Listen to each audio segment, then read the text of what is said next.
चेंबूरमध्ये शालेय बसवर झाड कोसळून झालेल्या दुर्घटनेप्रकरणी महापौर रितू तावडे यांनी दिलेल्या फेर चौकशीच्या आदेशाला मुंबई महापालिकेनं हरताळ फासलाय।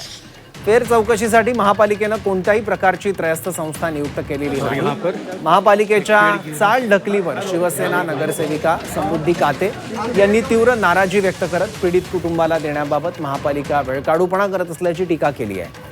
चेंबूरमधील स्कूल बसवर झाड कोसळल्याचं प्रकरण महापौरांच्या आदेशालाच मुंबई मनपाचा हरताळ। महापौरांच्या आदेशानंतर सुद्धा फेर चौकशी होताना दिसत नाही। त्यांचं काम केलंय। काल आम्ही बऱ्यापैकी त्याच्यावर चर्चा केली आहे, आयुक्तांनी केलंय, पण आयुक्तांच्या हे पण लक्षात आणून देते त्यांचा जो आपण काय मृत्यू झाल्यानंतर जो काय आपण निधी देतो त्याबद्दल महापौर अजूनही बोलत नाही आहेत। हे रॉंग आहे। तुम्हाला तुमच्या प्रायव्हेट पीएला 50,000 पगार पाहिजे, त्याचा पाठपुरावा चाललाय।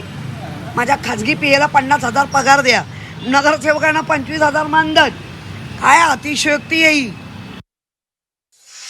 संवेदनशीलता गमावलेले हे सत्ताधारी आहेत। आता जेमतेम 15 दिवस झाले नसतील की एवढ्या दुर्घटना घडल्या। लहान लहान मुलांपासून ज्येष्ठ नागरिक झाडं पडल्यामुळे मृत्युमुखी पडले। त्याची चौकशी करणं, त्या चौकशीची आम्ही जी मागणी केली आहे त्याचं अजून काही होत नाही आहे। त्याच्यावर कुठलीही फेर चौकशी होत नाही किंवा नवीन समिती नेमली जात नाही। याच्यावर कोणी काही बोलत नाही। नुकते अजून 12 दिवसही झाले नाहीत तरी ह्या लोकांना स्वतःच्या गाड्यांची पडलेली, म्हणजे हा असंवेदनशीलपणा जो आहे सत्ताधाऱ्यांचा तो सरळ उघडपणे दिसतोय। तर मला वाटतं ह्याचा निषेधच करायला हवा।